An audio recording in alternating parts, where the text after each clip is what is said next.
that everyone has to buy a subscription and we don't make exceptions for anyone. We had made GPT-3 and we needed to make money because we wanted to go scale up to, a billion and multi-billion-dollar computers.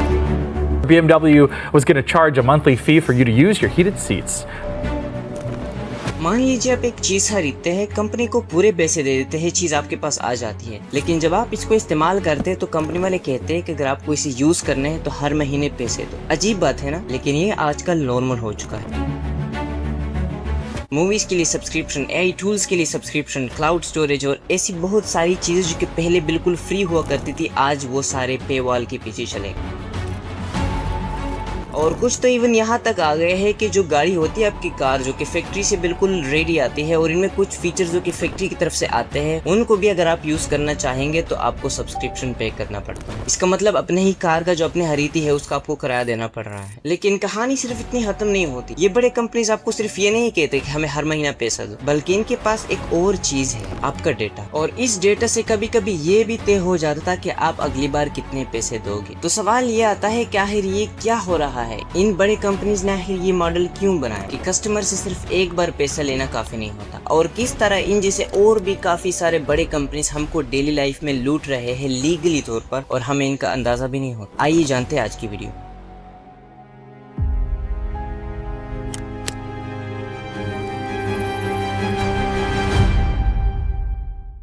इसको समझने के लिए थोड़ा सा पीछे चलते। आप जब पहले दुकान जाते थे, आपको कोई भी चीज पसंद आती, मूवी, सॉन्ग या फिर सॉफ्टवेयर, उनके जितने भी फीचर्स हो, वो आप एक बार सिंपल ट्रांजैक्शन से आप ले लेते थे। लाइफ टाइम के लिए आप उसको बिल्कुल फ्री में यूज कर सकते थे। लेकिन कंपनीज के लिए इसमें एक बड़ा मसला आया, और वो ये था कि आप उनको एक बार पैसे दे देते तो कंपनी वाले आपसे दोबारा पैसे नहीं ले सकते थे, ना ही अगले महीने और ना ही अगले साल। अगर कंपनी को और पैसे चाहिए तो उसको नया कस्टमर ढूंढना पड़ता था, और यही से बिजनेस की दुनिया में एक बहुत ही पावरफुल मॉडल सामने आया। फर्क समझना बहुत सिंपल है। एक कस्टमर फॉर एग्जांपल आपसे कोई चीज ले लेते हैं $100 में, बस एक बार पेमेंट करती है, आपका और उस कस्टमर का रिश्ता खत्म। लेकिन एक दूसरा कस्टमर है जो कि हर महीने $10 देता है, एक महीने बाद $10, एक साल बाद $120, 2 साल बाद $240, और अगर कस्टमर बना रहा तो पेमेंट भी चलती रहेगी। कंपनीज को दोबारा नया प्रोडक्ट बनाने की जरूरत भी नहीं पड़ती, और ना ये टेंशन होती है कि अगर कस्टमर्स कम हो गए तो पेमेंट भी रुक जाएगी। और सबसे इम्पोर्टेंट, अब कंपनीज को इससे और अच्छी तरह अंदाजा हो सकता है कि अगले महीने या फिर अगले साल कितनी इनकम आ सकती है।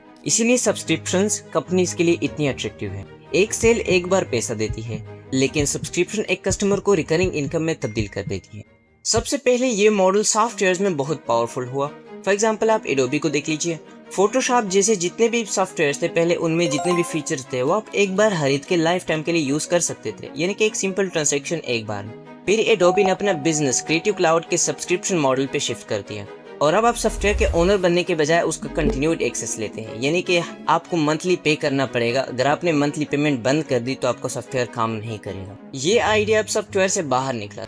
2022 में BMW ने कुछ मार्केट्स में अपने कार के हीटेड सीट वाले फीचर्स को सब्सक्रिप्शन पे देना शुरू कर दिया, और इस तरह की कुछ और कार कंपनीज ने भी, यानी कि फैक्ट्री की तरफ से ऑलरेडी हीटेड सीट के फीचर्स मौजूद है, हार्डवेयर ऑलरेडी बना हुआ है, लेकिन अगर आपको इसको यूज करना है तो आपको मंथली पेमेंट करनी होगी। और अब इसी दुनिया में एआई आ गया, यानी कि ChatGPT, कैनवा, ग्रॉक, क्लाउड, इसके फ्री वर्जन रखो, लेकिन अगर आपको पावरफुल मॉडल चाहिए, एक्स्ट्रा फीचर्स चाहिए, एक्स्ट्रा लिमिट चाहिए, तो आपको हर महीने पे करना होगा। और आहिस्ता आहिस्ता सब्सक्रिप्शन एक अनयूजुअल चीज नहीं रहा, बल्कि ये आजकल के जमाने में नॉर्मल हो गया। लेकिन यह कहानी में एक और इंटरेस्टिंग टर्न आता है। कंपनीज के पास सिर्फ सब्सक्रिप्शन का ऑप्शन नहीं है, बल्कि उनके पास आपका डेटा है। लेट 2025 में एक इन्वेस्टिगेशन हुआ, और उसमें एक एप्लीकेशन इंस्टाकार्ट की प्राइसिंग एग्जामिन की गई। रिसर्चर्स ने डिफरेंट अकाउंट में डिफरेंट आइटम्स की डिफरेंट प्राइसेस चेक की, लेकिन रिसर्च के दौरान ये मालूम हुआ कि एक आइटम की प्राइस 2 अकाउंट्स में मुख्तलिफ थी, यानी कि एक ही चीज़ है लेकिन 2 अकाउंट्स में ज़रूरी नहीं है कि उसकी प्राइस भी सेम हो। अब सवाल आता है कि इसे क्यों, ये कंपनीज इसे क्यों करते हैं? क्योंकि डिजिटल कंपनीज के पास है हमारा डेटा, यानी कि हम क्या सर्च करते, हमारी इंटरेस्ट क्या है, हम कब एक्टिव होते, हम कितना खर्च करते, वो ये सब बहुत खूब जानते हैं। और जब एल्गोरिदम ये सारा डेटा एनालाइज करते हैं तो जाहिर है कि प्राइसिंग पे भी इसका असर होगा। इसी नाम दिया गया सर्वेलेंस प्राइसिंग। और इसीलिए कुछ गवर्नमेंट्स कंपनी से डिमांड करते हैं कि अगर आप कस्टमर की प्राइस उसके डेटा के हिसाब से डिसाइड करते हैं तो कस्टमर को पता होना चाहिए कि ये प्राइस उसके डेटा के अकॉर्डिंग डिसाइड हुआ है। सोचिए, 2 लोग एक ही आइटम बाय करना चाहते हैं, तो क्या दोनों को प्राइस सेम दिखनी चाहिए? अगर नहीं तो कम से कम उसको पता तो चलना चाहिए ना कि ये प्राइस मेरे लिए डिफरेंट क्यों है। लेकिन सब्सक्रिप्शन और प्राइसिंग से हटकर भी एक ऐसा प्रॉब्लम है जो कि बहुत इंटरेस्टिंग है, और वो है ओनरशिप का। 2009 में अमेज़न ने कुछ किंडल यूजर के डिवाइसेस से जॉर्ज ऑरवेल 1984 और एनिमल फार्म की डिजिटल कॉपी रिमोटली रिमूव कर दी और कस्टमर्स को रिफंड किया गया। बाद में अमेज़न के सीईओ ने पब्लिकली अपॉलॉजी की और आयरनी बुक थी 1984, वही बुक जिससे इंफॉर्मेशन और हिस्ट्री को कंट्रोल किया जाता है। और इसी एक्सीडेंट से हमारे सामने एक बहुत ही अनकंफर्टेबल रियलिटी सामने आती है। फॉर एग्जांपल, आपके पास एक बुक फिजिकल वर्ल्ड में है, तो अगर इंटरनेट सर्वर या फिर कोई भी ऐसा डिजिटल इशू हो जाए तो वो चीज़ आपकी ही रहती है, वो चीज़ आपकी शेल्फ से गायब नहीं हो जाती। लेकिन डिजिटल दुनिया में चीज़ें ऑनलाइन कनेक्टेड होती है, लाइसेंस से, अकाउंट से, सब्सक्रिप्शन से। इनमें कोई भी मसला आता है तो वो चीज़ मजीद आपकी नहीं रहती, यानी कि ओनरशिप डिजिटल वर्ल्ड में डिपेंड करती है लाइसेंस, सब्सक्रिप्शन, अकाउंट्स और इन चीज़ों में। इसकी मॉडर्न से एग्जांपल यूबीसॉफ्ट की गेम की है। वो मसला हुआ था तो ऑफलाइन हो गया गेम पूरी तरीके से। यूज़र ने कहा हमने तो भाई पैसे दिए थे, ये ऑफलाइन क्यों हो गया, उन्होंने केस किया। अब ऊपर से कंपनी वाले की तरफ से जवाब आता है कि आपने तो इसका परमानेंट एक्सेस लिया ही नहीं था, ये जो हमने आपको दिया हुआ था ये तो लिमिटेड टाइम के लिए लाइसेंस था। यानी कि आपने एक चीज़ खरीदी भी और वो फिर आपको बता रहे हैं कि आपने इसको खरीदा नहीं था बल्कि सिर्फ इसको किराए पे लिया था। तब ये एक सवाल आता है हमारे सामने कि क्या हम जिस चीज़ को खरीद लेते हैं वो वाकई हमारी होती है कि नहीं होती, हम उसके ओनर होते हैं कि नहीं। अब आप थोड़ी देर के लिए सोचिए, आज तो ये हमारे कंप्यूटर और लैपटॉप के अंदर एआई टूल्स वगैरह के सब्सक्रिप्शन आ रहे हैं, लेकिन वक्त के साथ जैसे मैंने आपको कार की एग्जांपल दी, हमारे रियल लाइफ में सब्सक्रिप्शन का सिस्टम शिफ्ट हो रहा है। कल को हमारे यहाँ रियल लाइफ में AI, smart home, smart devices और भी ऐसे बहुत सारी चीज़ें होंगी जो कि इंटरनेट से कनेक्ट होंगी, और इसीलिए कंपनी के पास ये पॉसिबिलिटी होगी कि वो एक बार एक चीज़ बनाए और बार बार सब्सक्रिप्शन के तौर पर उससे कमाता रहे। फीचर ऐड करो, नया सर्विस ऐड करो, सब्सक्रिप्शन लगाओ और एक कस्टमर को एक इकोसिस्टम में रखो। ज़रूरी नहीं है कि हर चीज़ सब्सक्रिप्शन बन जाए, बहुत सी चीज़ें होंगी जो कि सब्सक्रिप्शन पे काम नहीं करेगी, लेकिन बिजनेसेस के लिए आजकल का इंसेंटिव बहुत क्लियर है। एक कस्टमर जो एक बार पे करता है वो एक सेल है, लेकिन जो कस्टमर सब्सक्रिप्शन में पे करता है वो रिकरिंग रेवेन्यू। अब यह थोड़ा फेयर रहना ज़रूरी है, हर सब्सक्रिप्शन बुरी नहीं होती। फॉर एग्जांपल, नेटफ्लिक्स में आपको हज़ारों की तादाद में फिल्म्स मिलती है नई नई।